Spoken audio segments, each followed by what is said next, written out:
Two blocks, one wall. No friction, no air resistance, and every collision is perfectly elastic.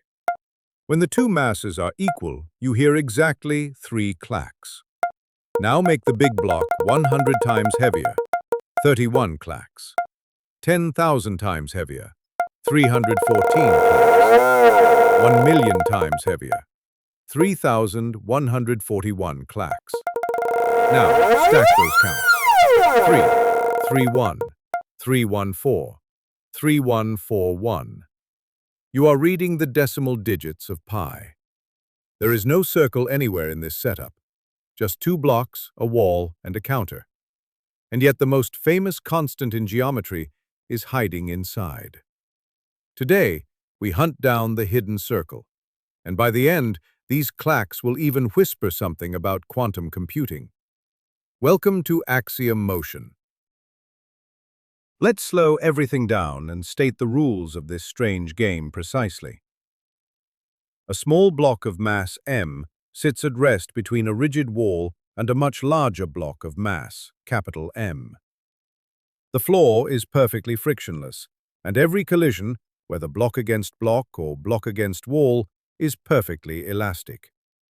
Kinetic energy is never lost, not even a little. We give the big block a push toward the wall, and then we simply count every single clack until the two blocks separate forever. Here is the astonishing claim, published by the mathematician Galperin in 2003. If the mass ratio, capital M over M, is 100 to the power n, then the total number of collisions equals the floor of pi times 10 to the n.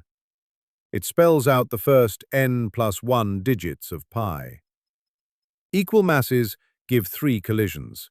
100 gives 31. 10,000 gives 314. 1 million gives 3,141. To be fully honest, this has been verified for every case ever computed, but the proof for all n rests on one delicate, still unproven assumption about the digits of pi. We will meet that fine print later. And of course, no laboratory could ever run this experiment.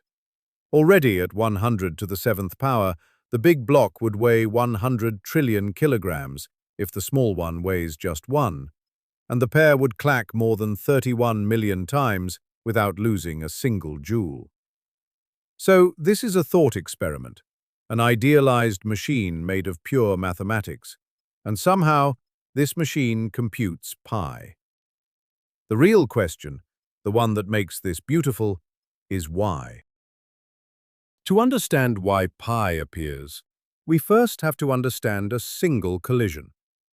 When two blocks collide elastically on a frictionless floor, two quantities are conserved. Momentum, capital M times capital V plus little m times little v, and kinetic energy, 1/2 capital mv squared plus 1/2 little mv squared. Solving those two equations together gives clean update rules for the velocities after the hit. The essential point is simply this: nothing is lost. The total energy stays locked forever. Now let's watch the simplest case, equal masses, one step at a time.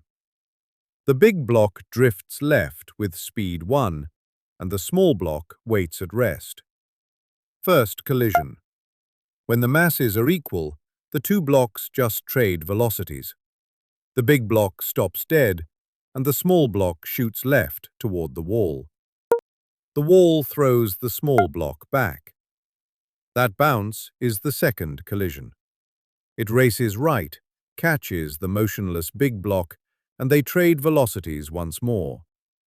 That third collision pushes the big block off to the right, faster than the small one, and the two drift apart forever. 3 clacks exactly. Now the mystery sharpens. Make the big block 100 times heavier, and you get 31 clacks. 10,000 times, 314. These counts are not random. They are the digits of pi. To see why, we have to stop watching the blocks in space and start watching their velocities. Here is the idea that unlocks everything. Instead of plotting where the blocks are, we plot how fast they are moving. Put the big block's velocity on the horizontal axis and the small block's velocity on the vertical axis, but with one clever twist. We scale each axis by the square root of its mass. Horizontal is root capital M times capital V. Vertical is root little m times little v. Why the square roots? Because of energy. 1/2 capital mv squared plus 1/2 little mv squared is a constant. In these scaled coordinates, that is precisely the equation of a circle. X squared plus y squared equals a fixed number. So, no matter how wildly the blocks bounce, the single point describing both velocities is trapped on a circle.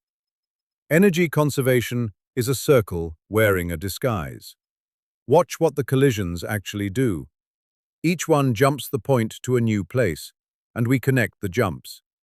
Every corner lands on the same curve. And there it is, the hidden circle we promised. It was here all along, living not in space, but in the space of velocities. And once the circle appears, pi is no longer a surprise. It is a promise, because a circle and pi can never be separated. All that remains is to count how the point hops around it. The point lives on the circle. But what makes it hop from place to place? There are just two rules, one for each kind of collision. Start with a wall bounce. The wall only reverses the small block. Little v becomes minus little v. On our diagram, the vertical coordinate flips its sign. That is exactly a reflection across the horizontal axis. Now a block against block collision. It conserves momentum, and in our scaled coordinates, that constraint traces a straight line. Every one of these momentum lines has the same slope, fixed by the mass ratio. A block collision reflects the point across a single diagonal mirror through the center. So we have two mirrors passing through the middle of the circle, the horizontal axis and this tilted momentum mirror. They meet at a definite angle, and we will call it theta.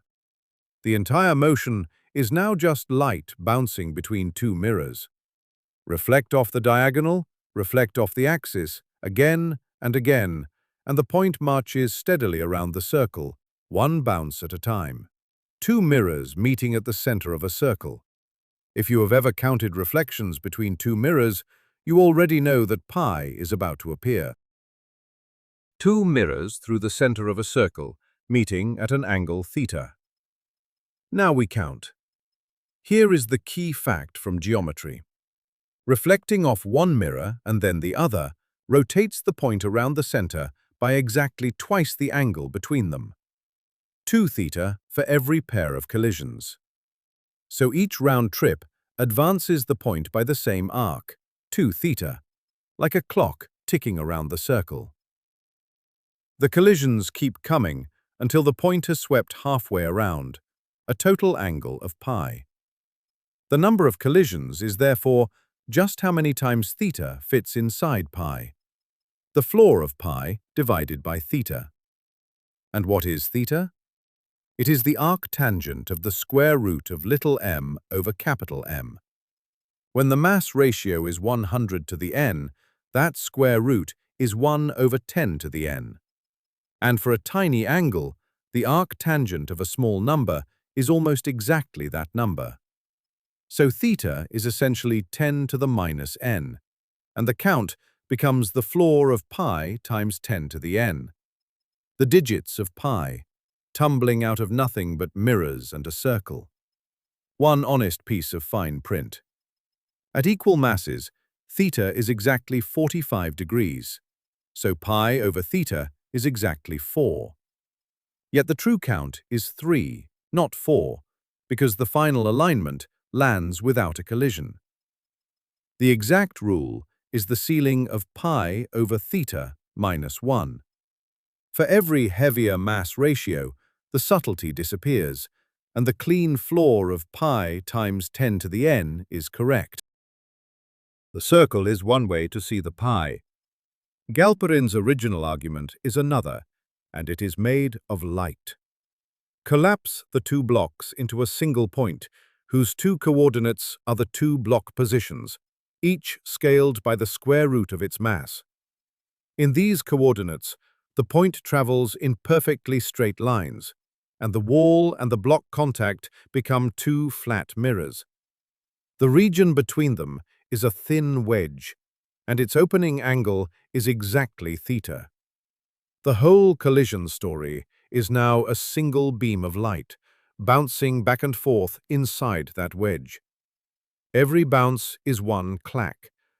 Counting bounces sounds hard, until you use a beautiful trick. Instead of reflecting the beam at each wall, reflect the wedge itself and let the beam continue straight. Unfold every bounce, and the zigzag becomes one perfectly straight line. Now the wedges fan out around the corner, each 1 feet wide, and the straight beam simply crosses them one after another. As seen from the corner, a straight line sweeps through exactly half a turn, an angle of pi. So the number of wedges it crosses, and therefore the number of clacks, is the floor of pi over theta. The very same count from a completely different picture. One system, two hidden geometries. A circle living in velocity space and a beam of light living in position space. Both are quietly measuring pi. Before we finish, 3 pieces of honest fine print. First, the clacks are not evenly spaced. They arrive in one violent burst. For the case behind 3,141 collisions, a mass ratio of 1 million to 1, 90% of the clacks happen inside less than 0.5% of the active time. That is why no honest real-time playback is possible, and why we stretched time so you could hear them.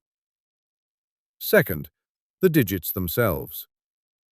The clean rule, that the count equals the floor of pi times 10 to the n, is not quite a theorem for every n. It could fail in exactly one way. If, among the first 2n digits of pi, the second half were ever all 9s, the tiny error in the small angle approximation would tip a floor across an integer. No one has proven this never happens, but in the first 100 million digits of pi, the longest run of 9s is only a handful, nowhere near enough. So for every mass ratio we could ever build, the rule holds. It is proven, modulo a conjecture about the digits of pi. And how far could we push it? Take the small block as 1 kilogram, and the big block as heavy as all the ordinary matter in the observable universe, about 10 to the 53 kilograms. That mass ratio would clack out the first 27 digits of pi and then stop. Beautiful, and completely beyond any real experiment. Which leaves one final question. Why should 2 bouncing blocks know anything about pi at all? The deepest answer is not hiding in the blocks. It is hiding in a quantum computer. We have counted the clacks 2 different ways, and both roads led straight to pi. Here, finally, is why. Remember the 2 mirrors on the circle, and the fact that reflecting off both of them rotates our state by 2 theta. Hold that picture in mind. Now meet Grover's algorithm, the crown jewel of quantum search. To find one marked item among a great many, a quantum computer also keeps a state vector in a plane and also advances it by applying 2 reflections. One reflection marks the target. The other reflects about the average. Together, they rotate the state by 2 theta, step by step, until it points at the answer. The number of steps needed is about 1/4 of pi times the square root of the number of items. That is not a loose analogy. In 2020, the physicist Adam Brown proved that the bouncing blocks and Grover's search are, at heart, the same algorithm. Our wall bounce is Grover's first reflection. Our block collision is Grover's second. Our angle theta is Grover's angle, and the number of clacks is the number of quantum search steps. The pi hiding in the blocks is the very same pi that sets the speed of quantum search. To be honest about the details, the correspondence is exact up to a factor of 4 in the bookkeeping, and it asks the blocks to start with a gentle twist, both of them moving rather than one sitting still. With that adjustment, the isomorphism is perfect. So the humble clack of two colliding blocks is an echo of one of the deepest algorithms we know how to write. If you want to see Grover's search built from the ground up, it has its own chapter in our quantum computing series. 2 blocks, a circle, a beam of light, and a quantum computer. All of them quietly counting pi.